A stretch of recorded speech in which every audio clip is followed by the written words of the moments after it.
التداول مجال بيتغير كل يوم، ومع اقتراب 2025 وقرب انتهاء 2024 اللي مش عارفين عدت ازاي بالسرعة دي اصلا، الفرص والتحديات بتزيد. في الفيديو ده هساعدك تخطط لسنة تداول قوية، سواء كنت مبتدئ او حتى متداول محترف. جهز الورقة والقلم ويلا بينا. اول خطوة علشان نبتدي بداية صح لازم تراجع ادائك في 2024. لازم تكون بتشوف ايه الصفقات اللي نجحت وايه الصفقات اللي فشلت. لازم تكون بتعمل اناليسز للصفقات دي وتشوف الاستراتيجي بتاعتك كان ايه الكويس فيها وكان ايه الجزء اللي فيه مشكلة. لازم تشوف الجزء كمان اللي ليه علاقة بالماني مانجمنت وبالريسك مانجمنت. زي ما قلنا التريدنج بيعتمد على كذا خطوة. اول خطوة مثلا ليها علاقة بالفاندامنتال اناليسز، ان انت بتعمل فالويشن للستوك او للكرنسي اللي انت شغال عليها. تاني حاجة بنبتدي نعمل التكنيكال اناليسيس بتاعنا علشان نحلل الشارت ونشوف نحلل الهيومن بيهيفير، بنحلل الماركت والناس بتتصرف ازاي وحركه الناس اللي بتشتري وبتبيع علشان نقدر ناخد قرار شراء او بيع. ثالث حاجه وهي الماني مانجمنت. رابع حاجه وهي الريسك مانجمنت. فلازم تكون بتراجع التحليل للاداء بتاعك في السنه دي وتشوف المشكله كانت فين والصفقات اللي نجحت والصفقات اللي فشلت والسبب كان ايه. لو احنا مش قادرين نقيس الحاجه اللي احنا شغالين عليها مش هنقدر نكون بنطور فيها. فده حاجه مهمه جدا لازم نكون بناخد بالنا منها. طب ازاي هنكون بنقيس ده؟ الخلاصه انا في الستبس اللي انا هكون بقول لكم في اخر كل ستيب الخلاصه بتاعتها، نصيحه عمليه تعمل ايه. فالخلاصه بتاعت خطوه رقم 1، اعمل تريدنج جورنال. تريدنج جورنال زي شيت كده بتحلل عليه الصفقات بتاعتك، الصفقات اللي انت بتدخلها وبتخرج منها ونسبه الربح بتاعتها كام، سواء ان دولارز او سواء ان في المية كام، وابتدي حلل الشيت ده. ولو ما عندكش الشيت ده لازم تبقى دي اول خطوه تعملها في السنه الجديده، ان انت تظبط لنفسك تريدنج جورنال تكون بتدخل عليه كل الصفقات اللي انت بتدخلها وبتشوف كام نسبه نجاح الصفقات بتاعتك وكام نسبه فشلها وايه سبب الفشل ده. تاني حاجة وهي تحليل توقعات وأهداف الأسواق للسنة الجديدة. هل في مشاريع جديدة بتظهر؟ هل في حداث اقتصادية هتكون بتأثر على السوق كله سواء أسهم أو ستوكس أو كريبتو أو whatever؟ ده كله نقدر نكون بنعرفه عن طريق مواقع زي مواقع اللي بتساعدنا إن احنا نعرف الأخبار الاستثمارية، لأن احنا لازم نكون مستعدين لده. لو في أحداث كبيرة مهمة هتكون بتأثر على حركة السوق لازم نكون مستعدين ليها ونجهز نفسنا، سواء هنكون بنستغلها علشان نكسب أكتر أو ناخد بالنا وناخد حذرنا ونزود الريسك مانجمنت بتاعنا. كمان لو في مشاريع جديده هتكون بتظهر او في حاجات واعده في السوق نقدر نكون بنستغلها لازم نكون عارفين ده. فالخلاصه في ستيب نمبر 2 ان احنا نتابع الاخبار والمواقع والاخبار الاقتصاديه اللي بتساعدنا ان احنا نعرف التوقعات بتاعه السنه الجديده علشان نبدا نكون جاهزين لها وبنجهز لها من دلوقتي. نقدر نستخدم مواقع زي بلومبيرج او انفستنج او انفستوبيديا. المواقع دي كلها بيبقى عليها الاخبار الاقتصاديه اللي بتساعدنا ان احنا نكون بنتابع الاخبار بشكل مستمر علشان نقدر نشوف الحاجات اللي هتأثر على حركة السوق بتاعنا وعلى الاستراتيجي بتاعتنا. ثالث حاجة بناء خطة تداول محكمة. خلينا نكون متفقين ان التداول من غير خطة تداول اساسية ومحكمة فهو مجرد مقامرة، هو مجرد لعبة حظ، وانا بصراحة ما بآمنش بالحظ خصوصا في البيزنس. فلو انت عايز شغلك يكون بعيد عن الحظ ويكون متحكم فيه وتكون بتحقق اهداف وبتحقق ارباح صغيرة مستمرة، ده لازم يكون فيه خطة تداول واضحة. طب ستيب نمبر 1 ان احنا نكون بنحدد الاهداف بتاعتنا. هل احنا عايزين نكون بنشتغل لونج تيرم ولا شورت تيرم؟ عايزين نكون بنكسب على المدى الطويل ولا نكون بنكسب ارباح صغيرة بشكل يومي، يعني نكون بنشتغل سكالبنج او سوينج تريدنج ولا نكون بنشتغل لونج تيرم تريدنج؟ دي اول واهم حاجه. الهدف هو اول واهم حاجه. دايما بقول لو انا مثلا رايحه واقفه في الشارع اوقف تاكسي، لو انا مش عارفه انا عايزه اروح فين ولا انا ولا هو هنوصل وهنفضل نلف حوالين بعض، صح؟ فلازم نكون محددين الهدف بتاعنا من البدايه. تاني حاجه ان نكون محددين خطه التداول بتاعتنا هتكون معتمده على ايه، يعني ايه الانديكيتورز او المؤشرات اللي هنكون بنستخدمها في التحليل الفني بتاعنا علشان نقدر نكون بنحدد نقط الدخول ونقط الخروج بتاعتنا. تالت حاجه اداره المخاطر واداره راس المال. لازم نكون عارفين في كل صفقه هندخل بقد ايه من راس المال، لان اداره راس المال واداره المخاطر الاثنين عامل مهم جدا في نجاح الاستراتيجيه بتاعتك. ما ينفعش تكون بتدخل براس المال كله في صفقه واحده، لازم تكون بتوزع راس المال على اكتر من حاجه. زي ما بيقولوا ما تحطش البيت بتاعك كله في سله واحده. رابع حاجة التزم بالخطة بتاعتك مهما كانت المغريات. ابعد دايما عن التداول تحت ضغط او التداول تحت تأثير العواطف. ما تكونش بتدخل صفقة بهدف ان انت طمعان او ان انت تقفل صفقة عشان خايف ان انت تكون بتخسر اكتر. التزم بالخطة بتاعتك تحت كل الظروف. فالخلاصة في ستيب نمبر 3 ان احنا دايما يكون عندنا خطة واضحة ونحاول نلتزم بيها، نكون مرنين نقدر نكون بنتحرك فيها، ولكن جوه قواعد اساسية احنا بنتحرك جواها. التداول عن طريق العواطف من غير خطة تداول واضحة هو مجرد لعبة وعمره ما هيكون بيضمن لك ارباح مستمرة. رابع حاجة، حدد الادوات اللي هتكون بتعتمد عليها في الخطة بتاعتك في 2025. السوق بيتغير بسرعة، وانا دايما بشوف ان احنا لازم نكون بنستغل الحركة السريعة اللي الماركت بيتحرك بيها من حوالينا والتكنولوجيا الجديدة اللي بتزيد كل يوم علشان نزود من دقة الخطة بتاعتنا، ونكون كمان بنقلل من الوقت اللي بنصرفه في حاجات كتير، ونزود من الافيشنسي او من الكفاءة او من الجودة بتاعتنا. فلازم نحدد اول حاجة الادوات اللي هنكون بنستخدمها في التحليل الفني، ايه التولز وايه الانديكيتورز وايه الحاجات اللي انت هتكون بتعتمد عليها. عندنا طبعا تريدنج فيو غني عن التعريف وعليه تولز كتيره جدا جدا جدا محدش يعرف عنها حاجه. لو تعرف حاجه في تريدنج فيو ومحدش كتير بيسمع عنها قولها لي في الكومنتات، وانا كمان هفاجئكم بشويه حاجات جديده في الفيديوهات اللي جايه.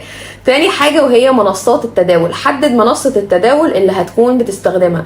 زي ما قلنا قبل كده، انا في الفيديو بتاع الكوبي تريدنج هتلاقوني عامله فيديو بيتكلم عن الكوبي تريدنج فروم A to Z، الجايد كامل علشان تكون بتستخدم الكوبي تريدنج، موجود هنا على القناه. هحاول برضه اسيبه لكم فوق الفيديو ده، هتلاقوني فيه بتكلم عن اغلب منصات التداول اللي موجوده، اللي في الاسهم او في الكريبتو او whatever على حسب الدوله بتاعتك بتسمح بانهي تداول اصول ماليه. فلازم تكون بتحدد منصه التداول اللي هتكون بتعتمد عليها. تالت حاجة وهي أدوات التداول الآلية. مثلا احنا في جروس اكس شغالين على بوت بيتداول بشكل تلقائي، وهو ده هيكون اللانش بتاعه ان شاء الله مع بداية السنة الجديدة. ده عشان يساعدنا نكون بنحقق ارباح اسرع. بنعتمد فيه على الاستراتيجي بتاعتنا اللي احنا شغالين بيها اصلا في التداول بتاعنا، واللي بس محتاجين ان احنا نكون بنعمل لها اكسلريشن، عايزين نكون بنزود السرعه بتاعتها. فبدل ما احنا بندخل مثلا احنا بنشتغل سكالبنج، فبدل ما احنا بندخل 20 30 تريده في اليوم، البوت يقدر يكون بيدخل مئات والاف التريدز في اليوم من غير ما يكون بيبانك او بيأثر او الكواليتي بتاعته بتتأثر. فالادوات التداول التلقائيه او الآلية دي حاجه مهمه جدا، وهتلاقي منها كتير جدا موجود اونلاين، او استنوا جروس اكس مع بدايه السنه الجديده عشان تكونوا بتستخدموا البوت بتاعنا. فالخلاصه في نقطه نمبر 4 حاول تكون دايما بتستخدم التكنولوجي عشان تسهل شغلك وتزود من الكفاءه بتاعتك.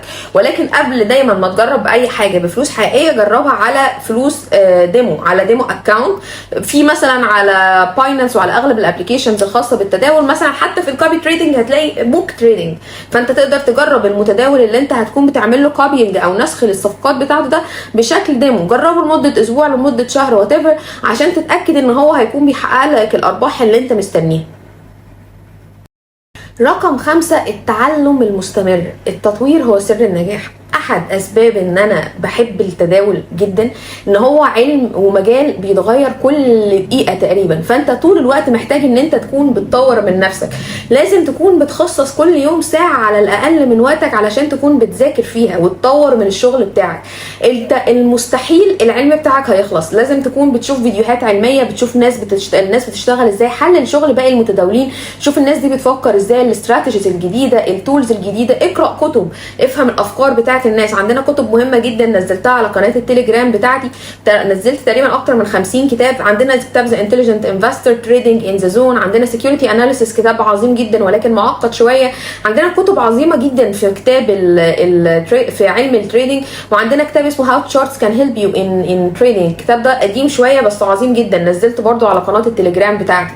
فتقدر تكون بتطور من الاستراتيجي بتاعتك كل يوم. مش لازم تكون بتطور حتى في التحليل الفني بس، ولكن تكون بتطور في الشغل نفسه. يعني انا في البدايه كنت بذاكر ازاي ابني مايند سيت قوي فاينانشال، وبعد كده ابتديت اتعلم التريدنج نفسه، حته التحليل الفني والماني مانجمنت والريسك مانجمنت والفاندامنتال اناليسيس. بعد كده بعد ما ثبت نفسي خلاص وابتديت احقق ارباح مستمره، ابتديت افكر بقى في حته الاوتوميشن، فابتديت اتعلم البرمجه وازاي اعمل اوتوميشن.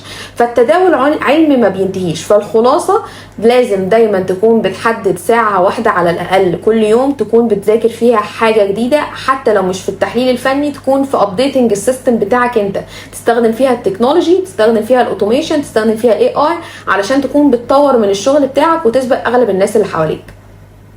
رقم 6، ان انت تكون بتبني عقلية المتداول الناجح. عقلية المتداول الناجح بتعتمد على ان انت تكون شخص كونسيستنت، شخص عنده استمرارية وعنده ديسيبلين، عنده انضباط نفسي، مش مجرد شخص بيتحرك بالعواطف بتاعته. طول ما العواطف متحكمة فيك، طول ما انت عمرك ما هتبقى متداول ناجح وتقدر تكون بتحافظ وبتنافس في وسط السوق كله بيحاول ياخد فلوس من كله. فما تخليش العواطف تتحكم في قراراتك، ولا الخوف ولا الطمع، لان زي ما قلنا هي لعبة فير اند جريد، لعبة خوف وطمع. وكمان مهم جدا ان انت تتقبل الخساره كجزء من العمليه. الخساره دايما جزء من اللعبه، مفيش حد بيكسب طول الوقت. انا عمري مثلا ما هدخل حتى البوتس مثلا، يعني في كام حد انا بتابعهم من الناس اللي عاملين بوتس بتتريد اوتوماتيكلي، دايما في نسبه ايرور، دايما في نسبه خساره. حتى لو دخل في حد مثلا دخل السنه اللي فاتت فوق ال 44,000 تريده، بس ستيل في 200 تريده فشلت. لازم يكون في خساره، الخساره هي جزء من اللعبه، فلازم تتقبل الخساره كجزء من اللعبه، تهتم اكتر بالبروسيس اكتر من الريزلتس. البروسيس وعمليه ان انت تكون بتطور من نفسك وتقيس وتشوف انت خسرت ليه عشان تكون بتطور منه وبتستخدمه في الحاجات اللي جايه، دي حاجه مهمه جدا. فالخلاصه دايما ركز على العمليه مش على النتائج بس، وحاول ما تكونش حياتك كلها مقتصره على التريدنج بس. لو انت فول تايم تريدر لازم يكون عندك وقت تعمل فيه مديتيشن، تعمل فيه رياضه، تقابل فيه الناس، تتعلم، تلعب حاجه جديده، تعمل حاجه جديده مختلفه علشان تكون بتحافظ على سلامك النفسي. رقم 7، انضم للكوميونيتيز بتاعه المتداولين. دايما التعامل مع او ان انت تكون بتتعلم في جروبس او بتتعلم مع ناس، دايما ده بيساعدك ان انت تبقى موتيفيتد اكتر، وبيساعدك ان انت تتعلم اسرع واعمق. وكميه الجروبس سواء على التليجرام او على فيسبوك او على الواتساب اللي بتتكلم عن التريدنج او التداول مفيش اكتر منها. فكره ان انت تشوف الافكار بتاعه الناس المختلفه، كمان على تريدنج فيو في كوميونتي، على بيدجت في كوميونتي، اعتقد كمان على باينانس في كوميونتي، على اغلب مواقع التداول هتلاقي في كوميونتي الناس بتشارك عليه افكارها. انا بحب بتاع تريدنج فيو بصراحه. اقرا السكريبتس، اقرا الايدياز اللي بتنزل، ابتدي تكون نيجوشيت مع الناس في الافكار بتاعتك وناقشهم في افكارهم هم كمان، علشان تكون بتتعلم وبتنقل خبراتك وبتتعلم من خبراتهم. فالخلاصه ما تشتغلش لوحدك، العلم ده محتاج ان انت تكون بتكستشينج او بتتبادل الخبرات وبتكستشينج او بتتبادل المعلومات علشان تكون بتتعلم اسرع واعمق. رقم 8، جهز نفسك ماديا ونفسيا لأي حاجة. زي ما قلنا جزء من اللعبة وجزء من الماني والريسك مانجمنت بلان ان احنا ما نحطش البيت كله في سلة واحدة، ما ندخلش بفلوسنا كلها في صفقة واحدة. مهما كنا شايفين احنا هنكسب فيها قد ايه، ومهما كنا متأكدين من نجاحنا فيها ومن نجاح الانتري بوينت والسيلينج بوينت قد ايه، مهما كنا واثقين من نفسنا، لازم نجهز نفسنا لكل التوقعات. ما تعتمدش على ان انت واثق بنسبة 100%، حتى 200%، ما تدخلش براس مالك كله في صفقة واحدة. ما تبنيش توقعات وامال مهما كان انت واثق في التريده وواثق في التحليل بتاعك قد ايه. دايما حط بلان A وبي وسي، فجهز حتى ال 2025 في كل صفقه كده ما تدخلش براس مالك كله. دي حاجه. الحاجه الثانيه لازم تكون حاطط بلان بي وسي ودي، علشان لو الماركت اتغير، لو حصل حاجه بره توقعاتنا، لازم تكون عارف هتكون بتتعامل معاها ازاي. لازم تكون فليكسبل والخطه بتاعتك يكون فيها جزء من المرونه. فالخلاصه خليك دايما مستعد لاي تغيير ولاي حركه ولاي مفاجاه ممكن تحصل في السوق، وما تحطش راس مالك كله في صفقه واحده، واستثمر دايما في تطوير استراتيجيات اداره راس المال واداره المخاطر بتاعتك. الخلاصه بقى بتاعت الفيديو ده كله، النجاح في 2025 مش مستحيل، والنجاح في التداول مش مستحيل، ولكن هو محتاج زي ما قلنا الديسيبلين، محتاج انضباط نفسي واستمراريه، محتاج ان انت تكون بتتعلم، ومحتاج تكون بتطور من نفسك بشكل مستمر، وبتقيم نفسك عشان تقدر تكون بتطور منك ومن الاستراتيجيه بتاعتك. ابدأ من النهارده، ابتدي خد خطوات، حط الاستراتيجيه بتاعتك، ذاكر، اتعلم. ولو عندك اي سؤال في اي حاجه انا موجوده هنا عشان اساعدك. اكتب لي سؤالك في الكومنتات لو انت بتجهز للخطه بتاعت السنه الجديده وفي حاجه وقفت قدامك، حتى لو الخطه بتاعت التعلم نفسه. زي ما قلت في حاجات كتير تقدروا تكونوا بتتعلموا منها. انا بحاول في القناه دي الخص المواد العلميه اللي انا ذاكرتها او قراتها او الكورسات اللي انا اخدتها بالعربي بطريقه مبسطه، ولكن في ريسورسز كتير جدا تقدر تكون بتلاقيها اونلاين. القناه المفضله بالنسبه لي تاني نو نونسنس فوركس هتلاقوها موجوده على اليوتيوب لو انت عايز تتعلم من حاجه قويه جدا ولكن هي بالانجليزي. ما تنساش تعمل لايك للفيديو لو عجبك وسبسكرايب للقناه علشان يوصلك الفيديوهات اللي جايه في التداول في 2025. انا رانيا اسماعيل. Thank you for watching.